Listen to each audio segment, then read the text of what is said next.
Nimati Property Management. Contact 7667008999.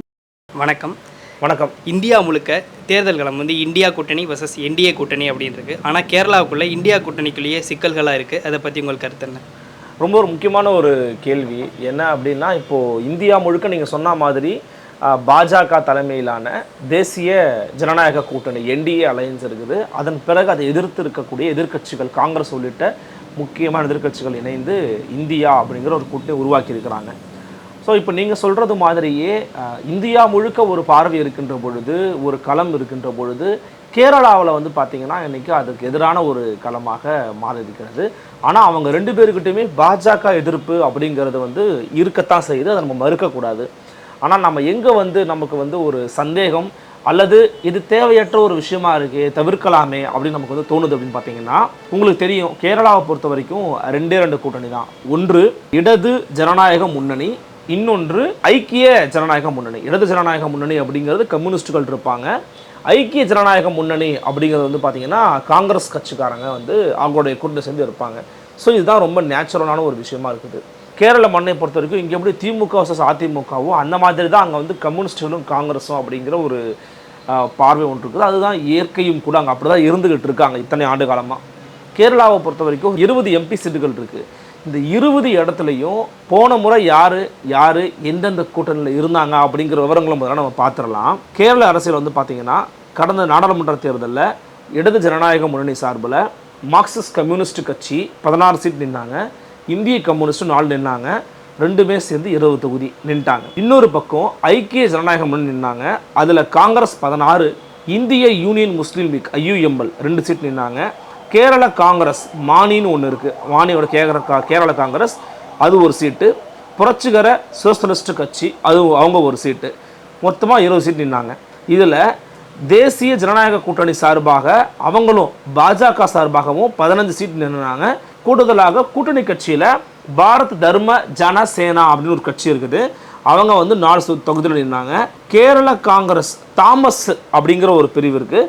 அவர்களும் BJP கூட்டணியில் தான் இருந்தாங்க. அவங்க ஒரு தொகுதியில் நின்னாங்க. ஒட்டுமொத்தமாக 20 தொகுதியில் நின்னாங்க. 3 அலையன்ஸ் தான் இருந்துச்சு இல்லையா.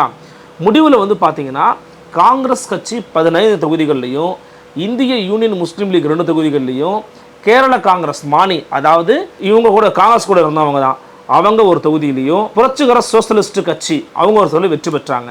இதன் மூலமாக 20 மக்களவை தொகுதிகள்லையுமே போட்டி போட்ட 20 சீட்ஸ்லையுமே காங்கிரஸ் தலைமையிலான கூட்டணி 19 இடங்களை கைப்பற்றினாங்க. மார்க்சிஸ்ட் கம்யூனிஸ்ட் கட்சியால் ஒரே ஒரு தொகுதி தான் ஜெயிக்க முடிஞ்சது. அதனுடைய கூட்டணி கட்சிகள் எல்லோருமே படு தோல்வியை சந்திச்சாங்க. அந்த தேர்தலில் 2019 தேர்தலில் பாஜகவினுடைய சதவிகிதம் அப்படிங்கிறது 13% ஆஃப் ஓட்ஸை அவங்க எடுத்திருந்தாங்க அப்படிங்கிறத பார்க்க முடிகிறது. எனவே இதுதான் போன தேர்தல் களமாக இருக்கிறது. இப்போ இந்த தேர்தல் களத்தில் 2024ஆம் ஆண்டுலையும் இதே கூட்டணி தான் கிட்டத்தட்ட கண்டினியூ ஆகிறத பார்க்க முடிகிறது. களம் எப்படி இருக்குன்னு பார்த்தீங்கன்னா, இடது ஜனநாயக முன்னணியின் சார்பில் LDFன்னு சொல்லுவாங்க, லெஃப்ட் டெமோக்ராட்டிக் ஃப்ரண்ட்னு சொல்லுவாங்க. இடது ஜனநாயக முன்னணியின் சார்பாக மார்க்சிஸ்ட் கம்யூனிஸ்ட் கட்சி 15, இந்திய கம்யூனிஸ்ட் கட்சி 4, கேரள காங்கிரஸ் மானியோடைய ஒரு கட்சி 1 இப்படின்னு சொல்லி 2 சீட்ஸ் போட்டி போடுறாங்க. பார்த்தீங்கன்னா இதில் போன முறை 2019 ஐக்கிய ஜனநாயக முன்னணியில் இருந்த மானி காங்கிரஸ் இந்த முறை LDFல இருக்கிறாங்க. இது ஒரு மாற்றமாக இதில் பார்க்கணும் நம்ம. அப்போ இந்த முறை ஐக்கிய ஜனநாயக முன்னணி யாராருன்னு பார்த்தீங்கன்னா காங்கிரஸ் சார்பாக 16 தொகுதியில் போட்டி போடுறாங்க. IUML சார்பாக அதே 2 சீட்டு கொடுத்துருக்குறாங்க. மேலும் புரட்சிகர சோசலிஸ்ட் கட்சி 1, கேரள காங்கிரஸ் தாமஸோட கேரள காங்கிரஸ் 1.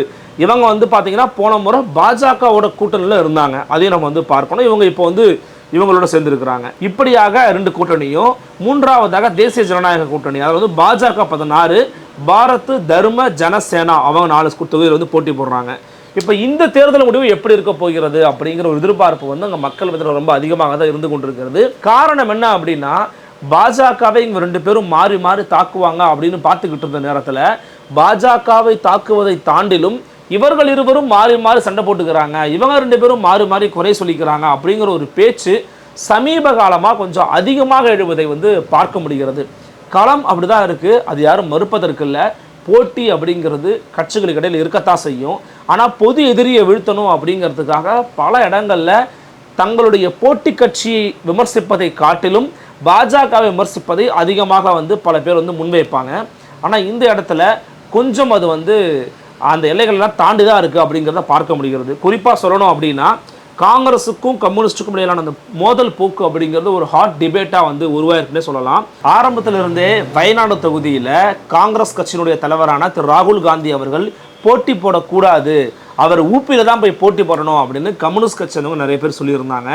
அதிலும் குறிப்பாக எப்படி சொன்னாங்க அப்படின்னு பார்த்தீங்கன்னா, குறிப்பாக இந்திய கம்யூனிஸ்ட் கட்சியினுடைய மாநில செயலர் பினோய் விஸ்வம் ஒன்று சொல்லியிருந்தார். என்னன்னா, காங்கிரஸ் கட்சி ராகுல் காந்தியை மீண்டும் வயநாட்டில் வேட்பாளர் நிறுத்தட்டும், அதெல்லாம் நாங்கள் வரவேற்கிறோம், தப்பு சொல்லலை.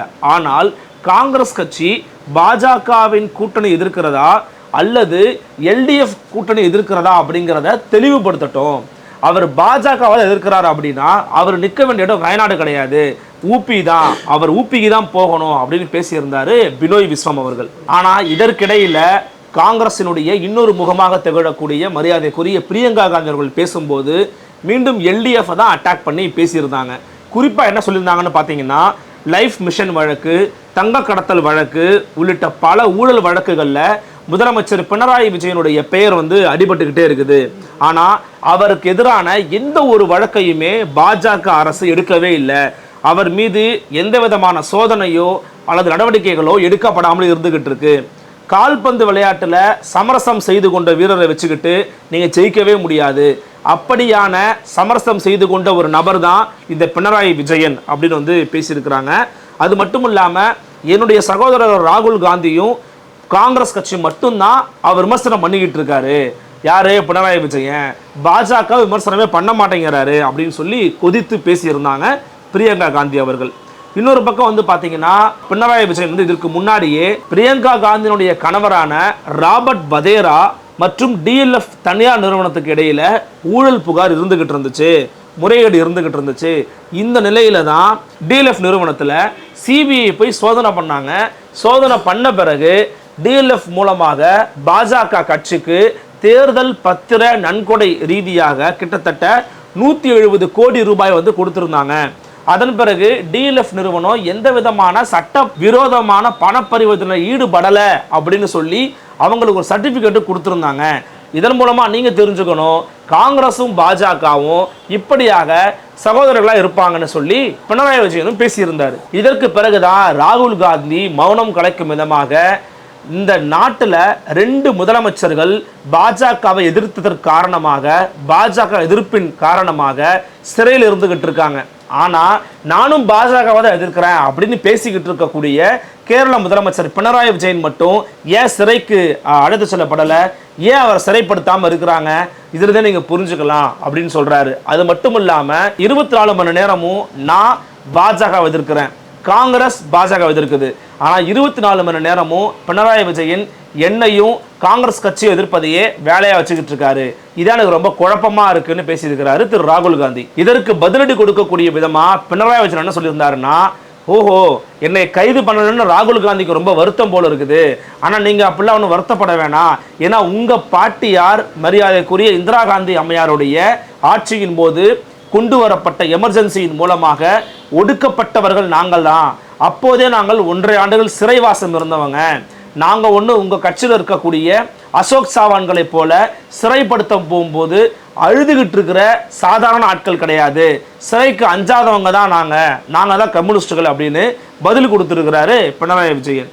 ஒரு பக்கம் காங்கிரஸ் கட்சி பாஜகவும் எதிர்க்கிறாங்க, கம்யூனிஸ்டுகளையும் எதிர்க்கிறாங்க. குறிப்பாக பாஜகவினுடைய சிறுபான்மை மக்களுக்கு எதிரான நடவடிக்கைகளை வந்து குறிப்பிட்டு வந்து பேசிக்கிட்டு இருக்கிறாங்க. இதுவும் மக்கள் மத்தியில் ஈடுபடக்கூடிய ஒரு ஒன்றாக தான் பார்க்க முடிகிறது. இன்னொரு பக்கம் கம்யூனிஸ்டுகள் காங்கிரஸையும் எதிர்க்கிறாங்க, பாஜகவும் எதிர்க்கிறாங்க. இது எப்படி வந்து செல்லுபடியாக போகுது அப்படிங்கிறது தெரியல. மூன்றாவதாக என்டிஏ அலையன்ஸ் பாஜக, உங்களுக்கே தெரியும், போன முறை 30% ஆஃப் ஓட்டை வந்து ஷேர் பண்ணியிருந்தாங்க. ஆனால் இந்த முறையும் காங்கிரஸ் கூட்டணி தான் வெற்றி வாய்ப்புகள் நிறைய இருக்குது அப்படிங்கிறது பொதுவான ஒரு கருத்து கண்டிப்பாக பார்க்க முடிகிறது. இருந்தாலும் கூட இவங்க 2 பேருக்குள்ள தான் போட்டி, இவங்க 2 பேரும் இப்படி அடிச்சுக்கிறாங்களே, இது இந்தியா கூட்டணிக்கே ரொம்ப ஆபத்து அப்படின்னு பொதுத்தன்மையாக ஒரு பார்வையை வைத்தாலுமே கூட இன்னொரு பார்வை இதில் வந்து அடங்கியிருக்கிறது.